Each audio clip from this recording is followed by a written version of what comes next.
బీజేపీని నమ్ముకొని జగన్ బోల్తా పడ్డాడా? ఈడీ ఇంత అర్జెంటుగా ఇప్పుడెందుకు దూకుడు ప్రదర్శిస్తోంది? వైసీపీని ఒక రకంగా పతనం చేసేయటానికి బీజేపీ పూనుకుందా? ఎందుకంటే జగన్మోహన్ రెడ్డికి మోడీ, అమిత్ షాల ప్రాపకం ఉండబట్టి ఇంకా ఆయన బయటున్నాడు అని ఆంధ్ర ప్రజలు మొత్తం అనుకుంటుంటే దాన్ని బ్రేక్ చేయాలనే ఉద్దేశం బీజేపీకి ఏమన్నా వచ్చిందా? ఇప్పుడు బీజేపీ అనవసరంగా జగన్ని నెత్తిన పెట్టుకునే నిందని మోస్తోంది. ఆ నిందని మనం దింపేసుకోవాలని వాళ్ళు అనుకుంటున్నారా? అందుకోసమే ఈడీ ఇలాగా దూకుడుగా ప్రదర్శిస్తోందా? వివేకానంద రెడ్డి కేసులోనూ అలాగనే లిక్కర్ స్కామ్లో కూడా ఈడీ వరుసపెట్టి సోదాలు చేయటం కానీ అరెస్టులు కానీ జరుగుతున్నాయి. ఆంధ్ర కాక్రోచ్ నేనని జగన్మోహన్ రెడ్డి చెప్పుకుంటే ఏ కాక్రోచ్ జనతా పార్టీతో బీజేపీకి దెబ్బ తగిలిందో వాళ్ళకి సహాయ సహకారాలు అందిస్తున్నాడు జగన్ అనే సందేశం ఏదైనా బీజేపీకి వెళ్ళిందా? లేకపోతే ఇక జగన్మోహన్ రెడ్డి తిరిగి గెలవడు, ఆయనతోటి మనకు అనవసరం, ఆయన్ని పక్కకు నెట్టేయండి అని బీజేపీ నిర్ణయించుకోవటం మూలానే ఈడీ దాడులు జరుగుతున్నాయా? అసలు ఏమిటి ఈడీ దూకుడు వెనుకున్న రహస్యం? ఈ వీడియోలో చూద్దాం. ఏంటిటా కుండబద్దలు కొడతా అట్ట. నమస్కారం, కుండబద్దలు ప్రేక్షకులకి స్వాగతం. జగన్మోహన్ రెడ్డి ఇంకా బయటనే ఉన్నాడు అంటే దానికి మెయిన్ కారణం మోడీ, అమిత్ షా అనేది ఆంధ్రాలో అందరూ చర్చించుకునే అంశమే. మనం ఎన్నిసార్లు ఈడీ మీద కానీ, సిబిఐ మీద కానీ, లేకపోతే లిక్కర్ స్కామ్ మీద కానీ, ఏ కేసు మీదనైనా సరే మనం ఒక వీడియో పెడితే దాని కింద అనేక రకాలైన కామెంట్లు వస్తాయి. మోడీ, అమిత్ షాల ప్రాపకం జగన్మోహన్ రెడ్డి ఉంది కాబట్టే ఇంకా ఆయన బయట ఉన్నాడు, లేకపోతే ఎప్పుడో బెయిల్ రద్దయిపోయేది, వివేకానంద రెడ్డి హత్య కేసు ఎప్పుడో తేలిపోయేది. ఎందుకంటే ఇవి కేంద్ర దర్యాప్తు సంస్థలు దర్యాప్తు చేస్తున్నాయి, సిబిఐ, ఈడీలు. అలాంటిది ఈడీ లిక్కర్ స్కామ్లో ఎంట్రీ ఇచ్చినప్పటికీ, సిబిఐ వివేకానంద రెడ్డి హత్య కేసులో ఎంట్రీ ఇచ్చినప్పటికీ కూడా జగన్మోహన్ రెడ్డి దాకా చేరదు. కాకపోతే ఒక విషయం సిబిఐ పెట్టిన ఛార్జ్షీట్లో బయటపడింది ఏమిటంటే, బాహ్య ప్రపంచానికి తెలియటం కంటే ముందుగానే వివేకానంద రెడ్డి మరణ వార్త జగన్మోహన్ రెడ్డికి తెలుసు అని. ఆ విషయాన్ని పట్టుకొని సునీత కూడా గట్టిగానే పోరాటం చేస్తుంది. రాష్ట్రపతికి లేఖ దాకా వెళ్ళింది. ఎందుకంటే కోర్టులో ఆ విషయం మీద మాత్రం విచారణ చెయ్యండి అనే ఒక ఆదేశాలు రాకపోవటం మూలాన. కాకపోతే మొన్న అవినాష్ రెడ్డి ఇంట్లోనూ, శివశంకర్ రెడ్డి ఇంట్లోనూ, ఇత్యాదిలో ఇంట్లో ఈడీ సోదాలు నిర్వహించి కొన్ని ఇంపార్టెంట్ మ్యాటర్ను కూడా వాళ్ళు స్వాధీనం చేసుకున్నట్టుగా కూడా కనపడుతోంది. నిన్నైతే కారుమూరి నాగేశ్వరరావు అరెస్టు.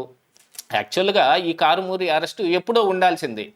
కారుమూరి సునీల లేకపోతే రాజకేశ్ రెడ్డిని ఈడీ అదుపులోకి తీసుకున్నప్పుడే ఈయన కూడా తీసుకోవాలి. ఈయన హైకోర్టుకు వెళ్ళి ఆ తర్వాత సుప్రీంకోర్టుకు వెళ్ళి ఆడ చొక్కెదురవటం మూలాన ఇప్పుడు ఈడీ ఆయన్ని అరెస్ట్ చేసేదాకా వచ్చింది. ఈడీకి అనేక రకాలైన ఆధారాలు కారుమూరి కంపెనీలో ఉన్న అటెండర్లు కావచ్చు, లేకపోతే అక్కడున్న అకౌంటెంట్లు కావచ్చు, పూర్తి సమాచారం ఇచ్చారు. కోర్టు ఆదేశాలు ఏమొస్తాయో చూసి దాని ద్వారా అరెస్ట్ చేద్దామని. ఇప్పుడు యాదృచ్ఛికంగా ఇది ఇందులో కలిసినప్పటికీ ఈడీ అయితే ఒక రకంగా దూకుడే ప్రదర్శిస్తోంది. దానికి కారణం ఏమిటి అంటే, జగన్మోహన్ రెడ్డి గతంలో కాక్రోచ్ జనతా పార్టీ యొక్క ప్రభావం ఢిల్లీలో గట్టిగా కనపడుతున్న సమయంలో ఆంధ్ర కాక్రోచ్ నేనని చెప్పుకున్నాడు. కేవలం ఆ ఒక్క మాట చెప్పుకోవటం మూలాన వాళ్ళ కోపం వస్తుంది అని అనుకుంటానికి ఏం లేదు. కాకపోతే దానికి తగ్గట్టుగా అడుగులు కూడా పడుతున్నాయి అనేది కనపడుతుంది. ఈయన ఆంధ్రప్రదేశ్ రాష్ట్రంలో ఉన్న వ్యవహారాల మీద, ఎందుకంటే మెగా డిఎస్సి మీద కాక్రోచ్ జనతా పార్టీని ఆంధ్రప్రదేశ్లోకి ఎంట్రీ చేసుకున్నాడు. దానివల్ల వచ్చే ఉపయోగం ఎవరికి అనంటే విపక్ష పార్టీలకి, కాంగ్రెస్కో లేకపోతే ఆప్కో ఇలాంటి వాళ్ళకే ఉంటాయి. అంటే ఇతను ఇండి కూటమి వైపు అట్రాక్ట్ అవుతున్నాడు అనే ఒక సమాచారం అయితే బీజేపీకి ఉంది. కేవలం ఈ ఒక్క సమాచారమే కాదు, జగన్మోహన్ రెడ్డికి మరి సోనియా గాంధీ దగ్గర నుంచి ఒక ఇంటిమేషన్ కూడా వచ్చింది. మీతోటి మనం మాట్లాడుకుని ఒక అండర్స్టాండింగ్కి వద్దామనే ఒక ఇంటిమేషన్ కూడా ఉంది. దానికి జగన్మోహన్ రెడ్డి స్పందించిన తీరు బీజేపీ కోపం తెప్పించింది అనేది కూడా కొంతమంది చెబుతూ ఉన్నారు. అంటే ఈయన ఇండి కూటమి వైపు అడుగులు వేస్తూ ఉన్నాడు, కాక్రోచ్ జనతా పార్టీ లాంటి వాటిని సమర్థిస్తూ ఉన్నాడు. ఇది కేవలం ఆంధ్రప్రదేశ్ రాష్ట్రంలో జరిగే అంశమే, దీని గురించే మాట్లాడతాను తప్ప నేను నీటి గురించి మాట్లాడానా అని జగన్ అడగొచ్చు. కాకపోతే నీటిలో ఆల్రెడీ జరగాల్సినవన్నీ జరిగినాయి. అక్కడ మంత్రి గారు రాజీనామా కూడా చేశారు. ఇక్కడ లోకేష్ కూడా రాజీనామా చేయాలనే డిమాండే నేను పెట్టాను తప్ప కేంద్రంలో మీ గురించి నేను రాలేదు కదా. కేంద్రంలో మీరు ఏ బిల్లు తీసుకొచ్చినప్పటికీ నిర్ద్వందంగా నేను బీజేపీ అయిన మీకే సపోర్ట్ చేస్తూ ఉన్నాను.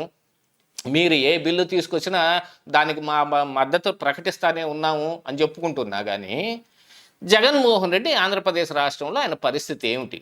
ప్రస్తుతానికైతే ఆయనకు ఆత్మసాక్షి లాంటిదో లేకపోతే హైదరాబాద్ ఐఐటియన్స్ అనే పేరుతోటో కొన్ని ఫేక్ సర్వేలను బయటికి తీసుకొస్తా ఉన్నా జగన్ యాక్చువల్ పరిస్థితి ఏమిటి అనేది ఇంటెలిజెన్స్ ద్వారా బీజేపీ కనుక్కోవటం చాలా సులభమైంది. 2.5 సంవత్సరాలు అవుతున్నప్పటికీ కూడా జగన్మోహన్ రెడ్డి ప్రభావం ఏమీ లేదు.